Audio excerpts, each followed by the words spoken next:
નમસ્કાર વિદ્યાર્થી મિત્રો, ધોરણ 10 અને 12 વિદ્યાર્થીઓ માટે તમે લોકોને ખબર હશે જે આપણે બોર્ડ પરીક્ષા 2024નું જે રિઝલ્ટનું આપણે વેઇટ કરતા હતા વિદ્યાર્થીઓ, હવે જે તમારું રિઝલ્ટ છે એ તમારું રિઝલ્ટ 7 મઈ પછી જે તમારું જાહેર કરી દેવામાં આવશે વિદ્યાર્થીઓ. આ જે ઓફિશિયલ અપડેટ છે અને સંપૂર્ણ જાણકારી મેળવવા માટે અથવા તમે લોકોને આખી અપડેટ મળી જશે તો એ માટે આપણું ચેનલ સબસ્ક્રાઇબ કરો, વિડીયો લાઇક અને શેર કોમેન્ટ કરો વિદ્યાર્થીઓ. અને કશું બી અપડેટ હોય તો તમે લોકોને મળી જશે તો થોડું ઘણું સપોર્ટ કરતા રહેજો વિદ્યાર્થીઓ. હવે વિદ્યાર્થીઓ તમે લોકોને આપણે એમ કેમ કીધું હતું કે જે તમારું રિઝલ્ટ છે એ 7 મઈ પછી આવવાનું છે, જે તમે લોકો અહીંયા જોઈ શકો છો. ધોરણ 10 અને 12નું જે રિઝલ્ટ છે 2024નું જે બોર્ડ પરીક્ષાનું રિઝલ્ટ છે એ થોડું લેટ કરવામાં આવશે.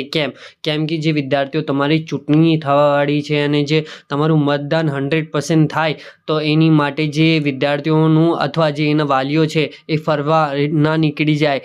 જેવી રીતે વિદ્યાર્થીઓ તમે લોકોને બી ખ્યાલ હશે કે જે તમારું રિઝલ્ટ આવી જાય એને પછી જે તમે લોકો ફરવા નીકળી જશો અથવા જે તમારી ફેમિલી સાથે તમે બહાર નીકળો ફરવા માટે અથવા કંઈ જાઓ તો એમાં જે તમારું મતદાન પછી તમારું રોકાઈ જાય છે અથવા તમે લોકો મતદાન નહીં કરતા એની લીધે જે તમારું રિઝલ્ટ છે એ તમારું ચૂંટણી પછી રિઝલ્ટ ડિક્લેર કરવામાં આવશે. અને જે તમે લોકો આ ન્યૂઝપેપરનું સ્ક્રીનશોટ જોઈ શકો છો, ઓફિશિયલ આ જે ન્યૂઝમાં આવેલું એનું સ્ક્રીનશોટ છે, તમે લોકો બી જોઈ શકો છો કે જે 100% મતદાન થવા માટે એની માટે જે તમારું રિઝલ્ટ છે એ પાછળ કાઢવામાં આવ્યું છે. અને વિદ્યાર્થીઓ હજુ એક કારણ હતું કે જે વિદ્યાર્થીઓ બોર્ડ પરીક્ષા 2024ની અંદર જે ચીટિંગ કેસવાળા હતા અથવા જે ચોરી કરતા હતા એ વિદ્યાર્થીઓ માટે બી બેઠક કરવામાં આવી છે. એ બેઠક હમણાં સુધી નહીં થઈ અને એ બેઠક કરવા માટે એ લોકોને જે સમય જોતું હતું અથવા જે આપણા ગુજરાત બોર્ડ છે એ પર બેઠક કરીને જે વિદ્યાર્થીઓ છે એ લોકોને બોલાવીને અને એ લોકો પાછળ કન્ફેસ લેશે કે જે તમે લોકો આ વસ્તુ કરી છે અને તમે લોકોએ જે આ બોર્ડ પરીક્ષામાં નહીં ચાલે અને તમે લોકોને સસ્પેન્ડ કરવામાં આવશે વિદ્યાર્થીઓ. આ જે બીજું કારણ હતું વિદ્યાર્થીઓ, હવે જે તમારું ચૂંટણી થયા પછી જે તમારું બોર્ડ પરીક્ષા 2024નું રિઝલ્ટ જાહેર કરી દેવામાં આવશે વિદ્યાર્થીઓ અને તમે લોકોને બધી જ અપડેટ અહીંયા મળી જશે. એ માટે શું કરવાનું રહેશે, ખાલી આ ચેનલ સબસ્ક્રાઇબ કરીને રાખવાનું રહેશે વિદ્યાર્થીઓ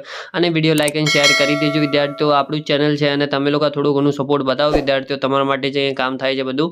અને thank you for watching my video અને જય હિન્દ. અને ઇન્સ્ટાગ્રામ પર જઈને ફોલો કરી લેજો, લિંક ડિસ્ક્રિપ્શન બોક્સમાં મળી જશે. અને thank you for watching my video.